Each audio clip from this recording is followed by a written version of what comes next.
The morning sun cast long shadows across the private aviation terminal as Dr. Maya Richardson checked her watch for the third time. It was 7:15 a.m., and she had arrived perfectly on time for her 8 o'clock a.m. flight to Geneva. Her black leather shoes clicked softly against the polished floor as she walked confidently toward the terminal entrance, pulling her sleek carry-on bag behind her. At 42 years old, Dr. Richardson had become used to being the only black woman in many professional spaces. Her dark blue business suit was perfectly pressed, and her natural hair was styled in a neat professional updo. The golden name tag on her bag read Dr. M. Richardson, Keynote Speaker, International Medical Conference. After 15 years of groundbreaking research in neuroscience, she had earned her place at the top of her field. The private aviation terminal was quiet at this hour. A few other passengers, mostly older white men in expensive suits, were scattered around the waiting area. They were all headed to the same conference, though none had been chosen as the keynote speaker. Dr. Richardson allowed herself a small smile, remembering how excited her parents had been when she told them about this opportunity. As she approached the security checkpoint, Dr. Richardson noticed the guard watching her. James Cooper had worked at this terminal for 15 years, and he prided himself on knowing who belonged and who didn't. His eyes narrowed as he watched the black woman approach. She was dressed like she belonged here, but something about her presence made him uncomfortable. In all his years, he had rarely seen anyone who looked like her in this terminal. Dr. Richardson reached into her bag and pulled out her conference credentials, passport, and flight documentation, a routine she had performed countless times before. The morning light streaming through the terminal's large windows caught the silver frame of her glasses as she looked up at Cooper with a professional smile. "Good morning," she said, extending her documents. "I'm here for the 8 a.m. flight to Geneva." Cooper didn't reach for the documents. Instead, he stood straighter, his hand resting near his security radio. "Ma'am, this is a private aviation terminal. The regular commercial terminal is in the main building." Dr. Richardson's smile didn't waver, though something shifted in her eyes. She had seen that look before, the assumption that she couldn't possibly belong here. "Yes, I know. I'm Dr. Maya Richardson, the keynote speaker for the International Medical Conference. My flight details are right here." She held the documents out again. Cooper glanced at the papers but didn't take them. Around them, other passengers continued to walk through the checkpoint with minimal scrutiny. A white man in a golf shirt nodded at Cooper as he passed, receiving a friendly "Good morning, sir," in return. "Ma'am, I'm going to need to see additional identification," Cooper said, his voice carrying that special kind of authority people use when they think they've caught someone where they don't belong. "And I'll need to verify these documents with my supervisor." Dr. Richardson took a deep breath, maintaining her composure. She had prepared for moments like this throughout her career. Opening her bag again, she pulled out her driver's license, university ID, and medical license. "Of course. Here are 3 additional forms of identification. You'll also find my name on the passenger manifest, and the pilot has already verified my travel documents." The terminal's air conditioning hummed quietly as Cooper slowly examined each piece of identification, holding them up to the light as if checking for forgeries. Other passengers began to stare, some with discomfort, others with curiosity. A young staff member behind the counter watched the scene unfold but said nothing. Dr. Richardson stood perfectly still, her posture straight and professional. Inside her mind, she was already composing the email she would send to the aviation company's corporate office. This was not her first experience with discrimination, and she knew the importance of documenting every detail. Cooper handed back her documents one by one, his movements deliberately slow. "These seem to be in order, but I still need to check with my supervisor about the flight manifest. Please step aside and wait." As Dr. Richardson moved to the side, she noticed her hands were steady as she put away her documents. Years of performing delicate brain surgery had taught her to control any physical signs of stress or anger. She watched as Cooper picked up his phone, presumably to call his supervisor, while continuing to wave other passengers through with barely a glance at their credentials. The large clock on the terminal wall showed 7:30 a.m. Her flight was scheduled to leave in 30 minutes, and she still hadn't made it past the security checkpoint. Dr. Richardson pulled out her phone and opened her email, knowing that what happened in the next few minutes would determine whether she needed to contact the conference organizers about a delay. Either way, she was determined to handle this situation with the same precision and professionalism that had earned her the keynote speaker position in the first place. Cooper returned from his phone call with a stern expression on his face. The morning sun had risen higher now, and more passengers filled the terminal, creating an audience for what was about to unfold. Dr. Richardson stood exactly where she had been asked to wait, her phone in her hand documenting the time of each interaction. "Ma'am," Cooper said, emphasizing the word in a way that made it sound less like a courtesy and more like a challenge. "There seems to be some confusion. I've checked the manifest again, and while there is a Dr. Richardson listed, I find it hard to believe." He let the sentence hang in the air. Dr. Richardson raised one eyebrow slightly. "You find it hard to believe what, exactly, Mr. Cooper?" She spoke his name clearly, having noted it from his badge earlier. "That I'm a neuroscientist? That I'm the keynote speaker? Or is there something else that's difficult for you to believe?" A few nearby passengers stopped pretending not to listen. An elderly white man in an expensive suit frowned, looking between Cooper and Dr. Richardson with growing concern. A young woman at the coffee counter pulled out her phone and began recording discreetly. Cooper's face reddened slightly. "I'm just doing my job, ma'am. We have strict security protocols here. This is a private terminal, and we need to be absolutely certain that I belong here?" Dr. Richardson finished his sentence. She reached into her bag once more and pulled out her conference invitation. "This is the formal invitation from the International Medical Conference Committee. You'll notice it has both my photograph and my credentials listed. Would you like to compare it to my passport again?" By now, the tension in the terminal was thick enough to cut with a scalpel. Two other security guards watched from their posts, shifting uncomfortably but making no move to intervene. A businessman who had walked through security just minutes earlier with barely a glance from Cooper stood nearby, his face showing a mix of embarrassment and recognition of the situation unfolding before him. "I'll need to make another call," Cooper said, reaching for his phone again. His hand trembled slightly, the first crack in his authoritative facade. "Of course," Dr. Richardson replied calmly. "While you do that, perhaps you could explain why the gentleman in the golf shirt who passed through 5 minutes ago wasn't asked for any additional identification, or the 3 other passengers who walked through while I've been standing here." Cooper's face turned a deeper shade of red. "That's not relevant, Toe." "Oh, but I think it is relevant, Mr. Cooper," Dr. Richardson interrupted, her voice remaining professional but taking on a steel edge. "In fact, I think it's very relevant to what's happening here. I provided 6 forms of identification, my conference credentials, and my flight documentation. The pilot has verified my passenger status.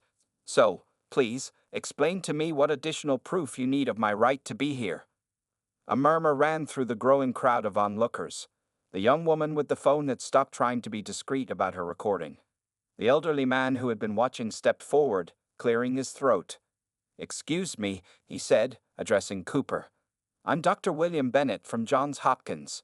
I'm also on the conference committee, and I can verify that this is indeed Dr. Maya Richardson. Her research on neuroplasticity is groundbreaking. We're honored to have her as our keynote speaker." Cooper looked like he had swallowed something sour.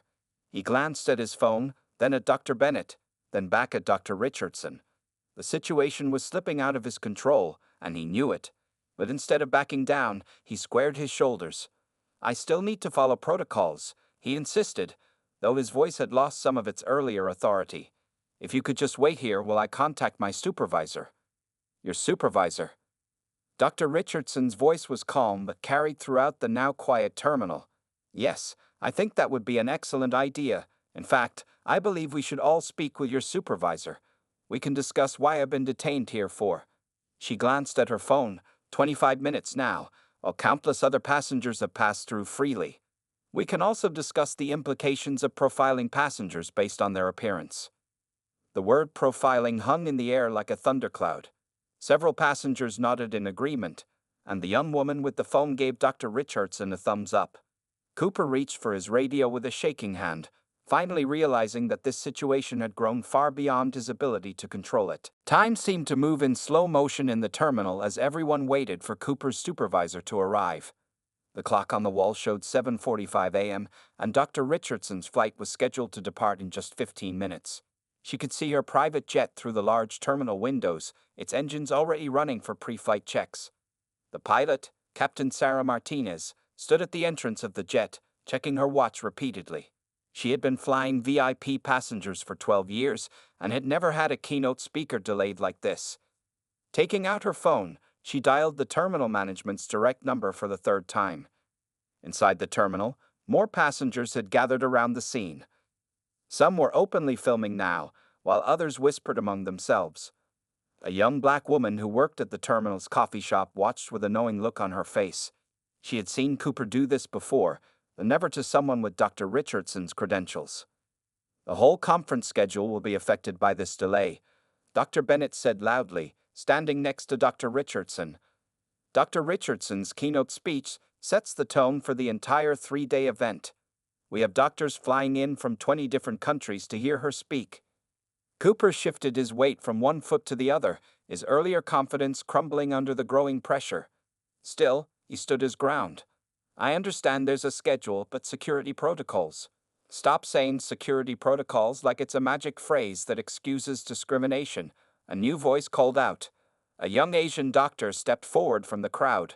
I went through security 10 minutes ago. You barely looked at my passport. Dr. Richardson remained still, her posture perfect, as she continued documenting everything on her phone. Years of performing complex surgeries had taught her the value of staying calm under pressure. She watched as Cooper's radio crackled to life. "Cooper, what's going on down there?" A voice came through. "I'm getting calls from the pilot, from conference organizers, and now there's a situation trending on social media about our terminal." The young woman with the phone smiled. She had already posted her video to 3 different social media platforms, where it was gaining attention rapidly. Hashtag Privat Terminal profiling was starting to trend. "Ma'am," Cooper tried one last time, turning to Dr. Richardson. "If you could just understand that we have to be careful." "Careful of what, Mr. Cooper?" Dr. Richardson's voice was clear and steady. "Careful of accomplished medical professionals? Careful of keynote speakers? Or careful of something else? Please, finish your thought." The terminal fell completely silent. Even the usual airport announcements seemed to have paused. Cooper opened his mouth, then closed it again, realizing any answer he gave would only make things worse. Captain Martinez had seen enough through the terminal windows. She marched into the building, her pilot's uniform crisp and authoritative. "This is unacceptable," she announced, walking straight to Dr. Richardson. "Dr. Richardson, I'm so sorry for this treatment. I've just spoken with the terminal's managing director. He's on his way down right now." The coffee shop worker, whose name tag read Jessica, finally spoke up from behind her counter. "This isn't the first time," she said quietly, but in the silent terminal, everyone heard her. "Mr. Cooper does this a lot. He just usually targets people who can't fight back." Cooper's face went pale. "That's not true. I follow the same procedures with everyone." "Really?" Jessica continued, gaining courage. "Last week, you held a black businessman for 30 minutes because you didn't believe he owned his own jet. Yesterday, you made that Hispanic family show triple ID while letting others walk right through. We'd all see it, Mr. Cooper. We just usually stay quiet because we need our jobs." Dr. Richardson looked at her watch again.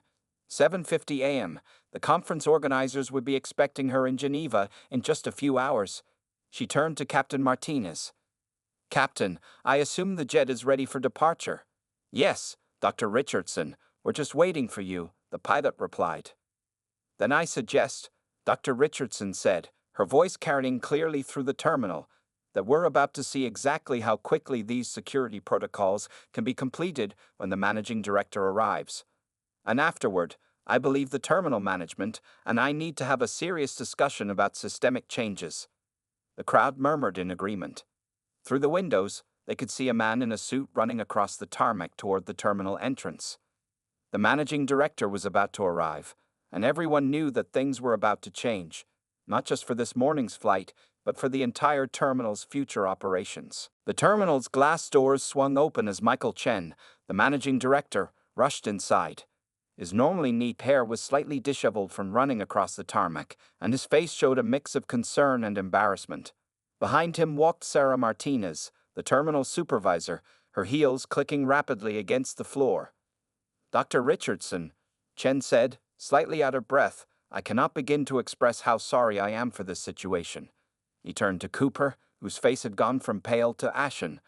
Mr. Cooper, step away from the checkpoint immediately. The crowd of onlookers parted as Chen approached Dr. Richardson. The young woman who had been recording everything kept her phone steady, capturing this new development. The trending hashtag had now reached national news outlets, and reporters were already on their way to the terminal. Sir, Cooper started, his voice shaking, I was just following. Do not. Chen cut him off sharply. Say the words security protocols one more time. He turned back to Dr. Richardson. Doctor, your flight is ready, and we will escort you there immediately. But first, I want to assure you that this incident will be thoroughly investigated. Dr. Richardson looked at the clock. 7:55 a.m. Mr. Chen, she said calmly, while I appreciate your quick response now, I have to ask. Why did it take multiple calls from the pilot, viral social media posts, and the intervention of other passengers for this situation to be addressed? The terminal fell silent again. Jessica, the coffee shop worker, nodded in agreement from behind her counter. Several other staff members exchanged knowing looks. That's exactly what needs to be investigated, Sarah Martinez spoke up, stepping forward. She was a Latina woman in her 40s who had worked her way up to supervisor over 15 years. Dr. Richardson, I've reviewed the security footage from the last month. This isn't an isolated incident. Cooper's face twisted in anger. You can't just. Actually, I can and I did. Martinez interrupted. After receiving multiple complaints, I've been documenting these incidents for weeks. Today was just the first time someone with Dr. Richardson's prominence was targeted. Dr. Bennett, who had stayed nearby throughout the confrontation, cleared his throat. I suggest you also review today's footage carefully. The difference in treatment between passengers was striking. The young Asian doctor who had spoken up earlier added, I'm happy to provide my own security footage comparison. The entire process took me less than 30 seconds. Chen looked increasingly uncomfortable as more people spoke up. Jessica stepped out from behind her counter, her hands shaking slightly but her voice steady. I have a whole notebook of incidents I witnessed. I was afraid to say anything before, but not anymore. Dr. Richardson checked her phone, seeing dozens of messages from conference organizers and fellow doctors. The incident had already reached the medical community, and statements of support were pouring in. Mr. Chen, she said, her voice carrying the same authority she used in the operating room, I will board my flight now because hundreds of medical professionals are waiting for my keynote speech. However, she paused, making sure she had everyone's attention, I expect to see real changes when I return. Martinez stepped forward with Dr. Richardson's boarding pass. I'll personally escort you to your flight, doctor, and I promise you, things will be different when you come back. As they began walking toward the jet, Chen called out, Cooper, turn in your badge and radio. You're suspended pending a full investigation. The crowd watched as Cooper slowly unpinned his security badge, his hands trembling. Jessica pulled out her notebook and handed it to Martinez. Here's my record of everything I've seen. I'm not afraid anymore. Other staff members began stepping forward too, some with written records, others with stories to tell. The young woman who had been recording finally lowered her phone and spoke up. The video has over 100,000 views already. People are demanding answers. Dr. Richardson walked across the tarmac with Martinez, the morning sun now fully risen. Behind them, they could hear Chen announcing that a full staff meeting would be held immediately to address the situation. News vans were starting to pull up to the terminal's exterior. As she reached the steps of the private jet, Dr. Richardson turned to Martinez. Sometimes, she said thoughtfully, it takes one moment to spark the changes that should have happened long ago. Martinez nodded. Safe flight, doctor. And thank you, not just for standing up, but for staying calm and professional while doing it. You've given others the courage to speak up too. The jet's engines hummed as Dr. Richardson finally boarded, exactly 12 minutes before her scheduled departure. As she settled into her seat, she would write to the terminal's board of directors. This incident would not be forgotten or brushed aside. It would become a catalyst for real change. As the private jet climbed into the clear morning sky, Dr. Richardson opened her laptop and began typing. The gentle hum of the engines provided a peaceful background as she documented every detail of what had happened at the terminal. Her fingers moved quickly across the keyboard, recording times, names, and exact quotes while they were still fresh in her mind. Captain Martinez's voice came through the cabin speaker. "Dr. Richardson, we've been cleared for our direct route to Geneva. We should make up some time in the air. Current estimated arrival is only 20 minutes behind schedule." "Thank you, Captain," Dr. Richardson replied, pressing the intercom button. She appreciated how the pilot had stood up for her back at the terminal. It reminded her that allies could be found in unexpected places. Looking out the window, she could see the terminal growing smaller below. Her phone buzzed with a new message. It was from Jessica, the coffee shop worker. "Dr. Richardson, thank you for showing us how to stand up with dignity. The staff meeting just ended. Big changes are coming. Mr. Chen has called in a civil rights consultant and anti-bias training team." More messages flooded in as the news spread. The video of the incident had now reached over 500,000 views. Dr. Richardson watched as major news networks picked up the story. Headlines appeared on her phone: "Renowned neurosurgeon faces discrimination at private terminal," and "Airport security guard suspended after racial profiling incident." Dr. Bennett had also sent a message. "Maya, the conference organizers are fully behind you. They've issued a statement condemning the discrimination you faced and have offered to reschedule your keynote if needed."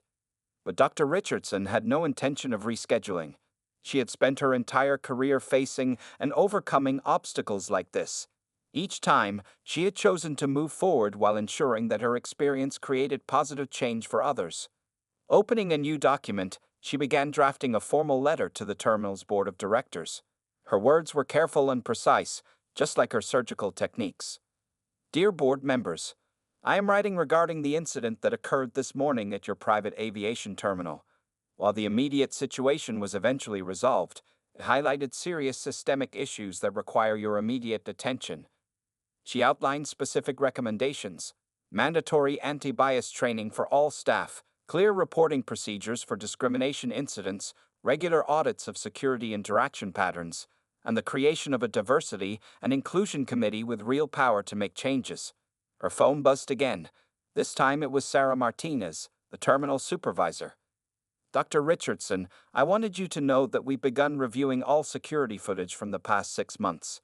The patterns are clear. Your experience is helping us expose a problem that should have been addressed long ago." Dr. Richardson replied with a simple, "Thank you for taking action." She had learned throughout her career that change required both pressure and support. Pressure to make sure issues weren't ignored, and support for those willing to make real changes. The jet cruised smoothly at 40,000 feet as she finished her letter. She added a final paragraph. "I am willing to work with your organization to improve your practices and policies. However, I want to be clear. This incident will not be forgotten or minimized. I expect to see concrete changes implemented before my return flight. The publicity this incident has received provides an opportunity for your organization to become a leader in addressing systemic bias in private aviation security." As she signed the letter, Dr. Richardson thought about Jessica and the other terminal staff who had found their voices today. She thought about future passengers who might face similar discrimination. Most of all, she thought about her parents, who had taught her to stand up for what was right while maintaining her dignity.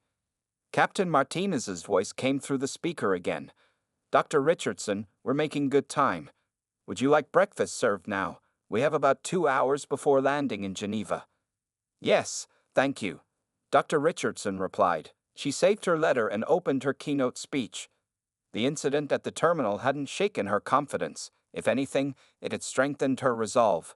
She would deliver her speech about neuroplasticity and the brain's ability to change and grow, knowing that she had just witnessed and catalyzed another kind of change back at the terminal. Outside her window, the sunrise painted the clouds in shades of gold and pink. It was a new day, and thanks to her professional handling of an ugly situation, it would mark the beginning of important changes in both the private aviation industry and the lives of the terminal staff who had finally found their voices. The Geneva International Conference Center buzzed with excitement as hundreds of medical professionals filled the main auditorium. Dr. Richardson stood backstage, reviewing her presentation notes one final time. Despite the morning's events, or perhaps because of them, She felt completely focused and ready. Dr. Bennett approached her with a concerned look. Maya, everyone has heard about what happened at the terminal.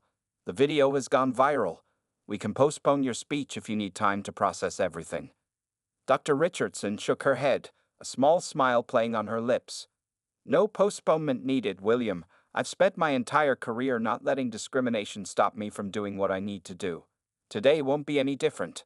The conference organizer, Dr. Anna Mueller, rushed over with her tablet. Dr. Richardson, the audience is larger than expected. Doctors from other sessions have moved to this hall after hearing about this morning's incident. They want to show their support. Through the curtain, Dr. Richardson could see the auditorium was indeed packed. Medical professionals from around the world sat shoulder to shoulder, many wearing their white coats, others in formal business attire. She spotted several young black medical students who had moved to the front row, looking up at the stage with hopeful expressions. Dr. Mueller checked her watch. It's time. Are you sure you're ready? More than ready, Dr. Richardson replied, straightening her jacket. She had changed on the plane into a crisp white blazer and black pants, her presentation remote control secure in her pocket. The lights dimmed, and Dr. Mueller walked onto the stage. Ladies and gentlemen, distinguished colleagues, it is my honor to introduce our keynote speaker. Dr. Maya Richardson is one of the world's leading neurosurgeons and researchers in the field of neuroplasticity. Her groundbreaking work has revolutionized our understanding of how the brain can adapt and change. As Dr. Richardson walked onto the stage, the audience rose in a standing ovation. It wasn't just applause for her medical achievements. It was a show of solidarity, a statement against what she had faced that morning. She saw phones recording, tweets being typed, and genuine support on hundreds of faces. Taking her place at the podium, Dr. Richardson waited for the applause to quiet down. "Thank you," she began, her voice clear and strong. "Today, I'm here to talk about neuroplasticity, the brain's remarkable ability to form new neural connections and adapt to change throughout our lives." She clicked to her first slide, showing a complex neural network. But before I begin my prepared speech, I want to address something that happened this morning. Many of you have already heard about it or seen the video. The audience leaned forward, hanging on every word. The young medical students in the front row pulled out their notebooks. What happened at that terminal is a clear example of why our work in medicine is about more than just treating physical conditions. It's about understanding and addressing the entire human experience, including the barriers and biases that can affect healthcare access and delivery. She moved to her next slide, showing brain scans during learning and adaptation. You see, just as our brains can form new neural pathways, our society can form new patterns of behavior. But first, we must acknowledge the old patterns that need to change. The audience nodded in agreement. Dr. Richardson noticed several department heads from major hospitals taking notes. In the middle section, a group of hospital administrators who had flown in on the same charter service whispered among themselves, clearly disturbed by what had happened at their preferred terminal. Now, Dr. Richardson continued, moving smoothly into her main presentation. Let's look at how the brain's ability to change can teach us about implementing lasting transformations in our own institutions. For the next hour, she delivered a masterful presentation about neuroplasticity, weaving in subtle parallels about institutional change and the importance of addressing systemic biases in medical care. Her voice remained steady, her examples clear and compelling, as she demonstrated why she had been chosen as the keynote speaker. The young medical students in the front row wrote down every word, occasionally glancing up at Dr. Richardson with admiration. They saw in her not just a brilliant neurosurgeon, but a role model for handling discrimination with professionalism and turning negative experiences into catalysts for positive change. As she concluded her presentation, the audience rose again, this time with even more enthusiasm. Dr. Richardson had done more than just deliver a keynote speech. She had turned a morning of discrimination into a powerful message about change, resilience, and the importance of standing up for what's right. 1 week after the incident at the private terminal, Michael Chen sat at his desk reviewing the latest report from the civil rights consultant team. The terminal's atmosphere had changed dramatically in just 7 days. New posters about inclusion and respect hung on the walls, and security staff attended daily training sessions between their shifts. Sarah Martinez, the terminal supervisor, knocked on his office door with another stack of papers. "Sir, "We finished reviewing all the security footage from the past 6 months," she said, placing the documents on his desk. "The patterns are clear. Cooper wasn't the only one showing bias in passenger screening." Chen rubbed his temples, looking tired but determined. "How many other staff members have been identified as needing immediate intervention?" 4 security officers showed similar patterns, Martinez replied. "But here's something interesting. Jessica's notebook helped us identify specific dates and times, which made our video review much more efficient." At the coffee counter, Jessica had become something of a hero among the staff. Her courage in speaking up had inspired others to come forward with their own stories and observations. The notebook she had kept, documenting instances of discrimination, was now being used as a template for a formal incident reporting system. The terminal's front entrance looked different now. A new digital sign displayed clear information about passenger rights and the complaint procedure. A QR code allowed travelers to submit feedback directly to terminal management and the aviation authority. The security checkpoint had been redesigned with transparent protocols clearly posted. Cooper's suspension had turned into a termination after the investigation revealed a long pattern of discriminatory behavior. But more importantly, the terminal was using the incident as a catalyst for systemic change. Chen picked up his phone to read the latest email from Dr. Richardson's legal team. "The changes you're implementing are a good start," the email read. "But we need to ensure they're sustainable. Dr. Richardson suggests establishing a permanent oversight committee that includes diverse voices from both staff and frequent travelers." In the staff break room, a group of security officers attended their afternoon training session. The instructor, a black woman with 20 years of experience in aviation security, played video clips from different terminals around the world, teaching them about unconscious bias and professional screening procedures. "Remember," the instructor said, pointing to the screen, "security isn't about making assumptions. It's about following consistent, professional protocols for everyone. Your job is to keep people safe, not to decide who looks like they belong here." The young woman who had recorded the viral video of Dr. Richardson's experience, now identified as Amy Chen, no relation to the managing director, had been promoted to the newly created position of Community Relations Coordinator. She was currently setting up a monthly forum where staff and travelers could discuss concerns and suggestions openly.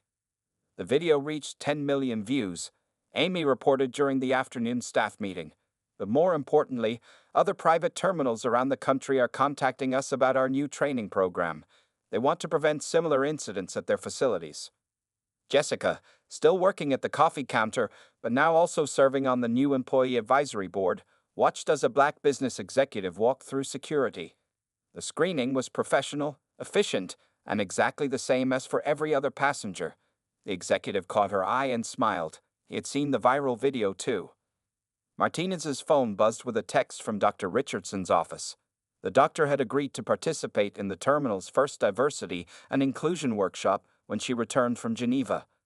Her story would be used as a case study in their training materials, showing both the problem and the professional way she had handled it. In the security office, new technology was being installed. Body cameras for all security officers would ensure accountability, while artificial intelligence software would monitor screening times and flag any patterns of disparate treatment for review. The terminal's parent company had taken notice too. Their board of directors issued a company-wide memo announcing new diversity initiatives across all their aviation facilities. What happened to Dr. Richardson had become a wake-up call for the entire private aviation industry. At the end of the day, Chen wrote in his weekly report, "The incident with Dr. Richardson forced us to confront uncomfortable truths about our operation. But her professional handling of the situation, combined with the courage of staff members like Jessica, has given us a roadmap for real change. We're not just fixing a single incident, we're transforming our entire culture." The sun set over the terminal as the last flights of the day departed. Through the large windows, staff could see the same tarmac where Dr. Richardson had faced discrimination just a week ago.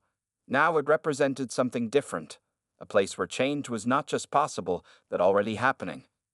6 months after the incident, Dr. Richardson's private jet touched down at the same terminal where it all began.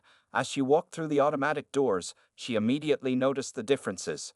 The space felt more welcoming, with new signage promoting diversity and inclusion. Security officers worked with a professional efficiency that was the same for every passenger. Jessica, still at her coffee counter but now wearing a supervisor's badge, spotted Dr. Richardson first. Dr. Richardson. Welcome back, she called out, stepping from behind the counter. She had become one of the terminal's most respected voices for change, recently promoted to oversee customer relations training. Sarah Martinez, now the terminal's chief of operations, walked forward to greet Dr. Richardson. Doctor, thank you for coming. The staff is excited about your training session today. Dr. Richardson smiled, remembering how different her last arrival had been. I see you've made some changes, she said, looking around at the transformed space. Many changes, Martinez agreed. And more importantly, they're working. Our passenger satisfaction scores are up 40%, and we haven't had a single bias complaint in 4 months. The security checkpoint where Cooper had once stood was now staffed by a diverse team of officers. Each wore a body camera, and a large screen displayed real-time statistics about average screening times, the same for all passengers, regardless of their appearance. A familiar face approached, the former guard Cooper, but not in a uniform.